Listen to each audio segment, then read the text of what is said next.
Good afternoon, ladies and gentlemen, and welcome to another episode of the Daily Friend Wrap. I'm your host, Nicholas Lorimer, joined today by Sara Gon. Let's get into the news of today. And the first story we're going to talk about is the rather dramatic taking hostage of something like 450 miners underground, allegedly by people affiliated with the AMCU union.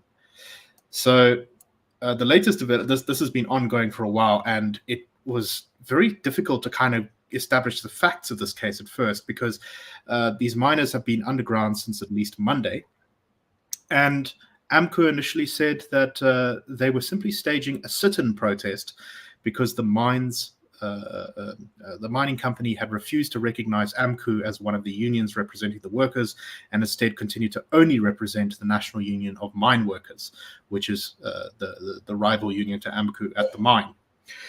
Well, the National Union of Mine Workers and the mine management went to the court and got an interdict saying that this was a hostage situation, that this was not, in fact, the case. This was not some kind of protest, but in fact, allegedly, these people were being held underground by a group of men armed with what are being traditional weapons. Well, today, around 200 miners have returned to the surface, apparently after they overpowered the miners that were keeping them hostage against their will. The management of the gold mining company said they are extremely concerned about the health and well-being of all those underground, and that negotiations are still underway with the Association of Mine Workers and Construction Union, AMCU. The police say they are treating this as a hostage situation. The National Union of Mine Workers says the figure of those who've returned is they reckon actually much fewer, at 113, saying the situation is still extremely dangerous. We can confirm that about 113 miners have returned to the surface after overpowering those who held them hostage. More than 400 are still underground, and the situation has not yet been resolved. AMCU continues to insist, as far as I understand, that this is a protest. Sara, not good. We've seen a lot of violence over the last decade between NUM and AMCU at various mines across the country. But this seems a little bit more dramatic and a little bit more serious. I don't know, what do you make of this? Okay, well, you see, National Union of Mine Workers is a COSATU affiliate, and it's tended to be dominant on the platinum belt and the gold mines. But in the last few years, the independent AMCU and Joseph Matunjwa, who's their leader, was expelled from NUM, has provided an alternative, and as I suppose one expects in that area, it's an aggressive alternative. And there's been a lot of violence, there's been a lot of tension. I mean, it was the competition between the two that kicked off the Marikana massacre. But what's happened is, in recent years, they've kind of had a two-nardering where they actually kind of work together, and it probably had a lot to do with the fact that AMCU really, really ended up on the wrong side after it took on Sibanye in the platinum and then gold strikes. So AMCU lost face and lost membership.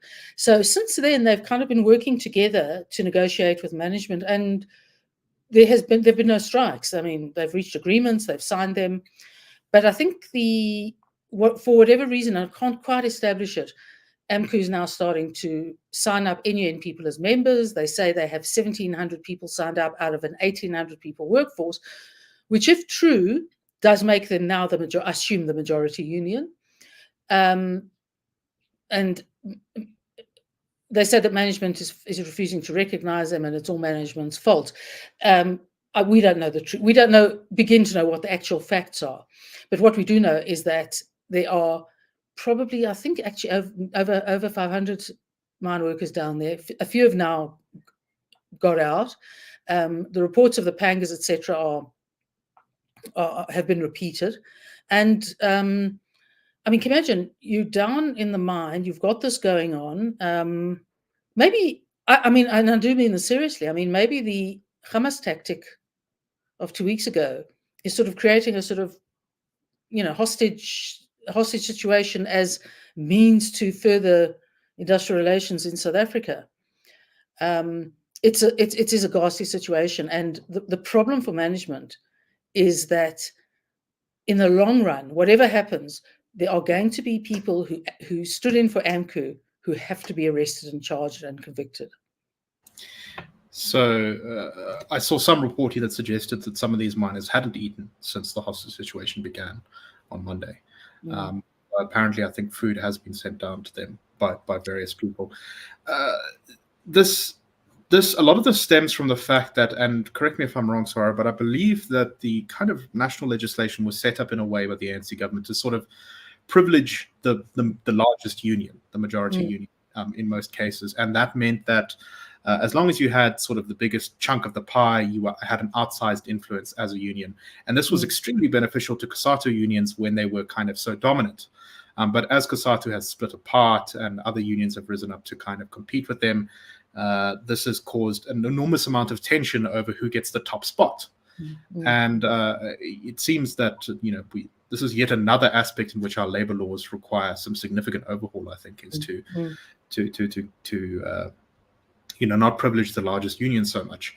But at the same time as this is going on, Sibanye-Stillwater says that it is having to consider closing a number of shafts which are now unprofitable. They are looking to retrench something like 4,000 workers. They say they're going to place what workers they can at other mines, but they just won't be able to employ everyone.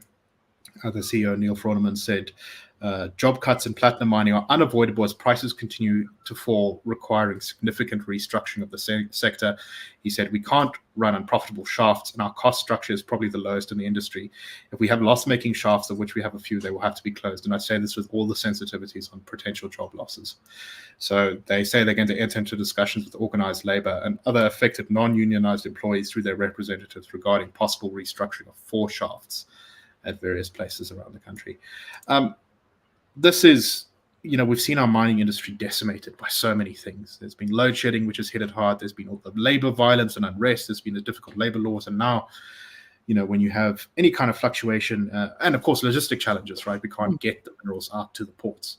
And now anytime that there's any kind of price fluctuation downwards, mines end up closing and lots of people lose their jobs. Well, the knock-on effect, obviously, on the number of people supported by the people who have the jobs is very scary. And of course, the sort of small industry that forms around these communities are going to suffer. And it's going to happen more and more, because for all the reasons you've given. And the irony of it is that 2 years ago, the mining industry's success because of the price of platinum, etc., was what got this country out of some financial trouble.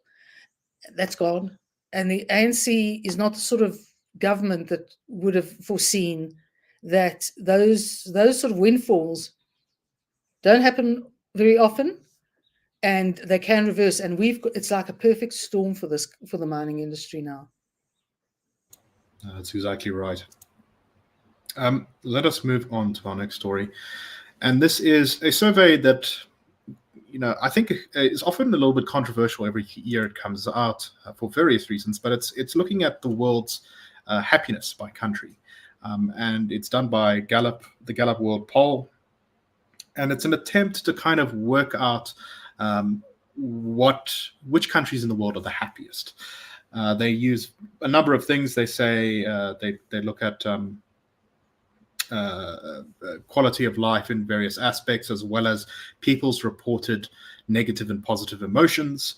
Positive emotions are things like laughter, enjoyment, and interest, and negative emotions are worry, sadness, and anger. And then they put every country in the world ranked according to these. So you've got the top 10 are Finland, Denmark, Iceland, Israel, Netherlands, Sweden, Norway, Switzerland, Luxembourg, New Zealand. The United States is at 15, the UK at 19. And you have to go to the 85th position to find South Africa. Now, there's 200 and something countries in the world. I can't remember exactly how many there are on this survey, but at least over 180. So, Sara, not the worst result for us, but I think that does also say something about where we are as a country. I think that doesn't sound like an outrageous thing to me to say that we're the 85th most happiest country in the world. The interesting one here is that Israel is quite high up, kind of amongst all of the Nordic countries, which are generally score highest in these polls. I think it's very simple. I think, calling it a happiness index is good PR, but I think they mean generally satisfaction and contentment. I think we might, can't really sort of overstate it to happiness. But if you think about it, the top 10 countries are all very stable, wealthy, comfortable, largely homogenous, etc., etc. And that's the link. And obviously, when you get to us, we're down at the, we've got everything wrong. I mean, we're happy compared to what we could be. I mean, we could be so much happier, but anyway. But the Israel is the interesting thing, and I'll tell you why. Because, look, I'm sure after 7th of October, they're not so happy. But the reasons that I understand, and this makes sense, is that the Israelis are well off, comparatively speaking. I mean, not completely, but the country's done very well. The property market is booming, and in fact, it's pricing people out of the market. You also have those very close religious and familial ties. So there's a lot of both in the Arab and the Jewish community. There's a lot of support. There's a lot of celebration. There are loads of Jewish holidays, and they mean something. So people sort of coalesce around those things. So notwithstanding, the sort of big demonstrations, pro-government versus anti-government over the Supreme Court for most of this year, within the society itself, it is a very secure. They know that at the end of the day, pardon the expression, they have each other's backs. And I think that range of factors is what makes Israel at 4. It's put Israel at 4, rather. Yes. Sorry, I misspoke. I thought there were about 180 countries in the survey. It's actually 137. The bottom 3 are Mozambique, the DRC, and Liberia. And I don't think that's particularly interesting. Okay, that is all the time we have for today. I hope that you found this show interesting. And that's a wrap.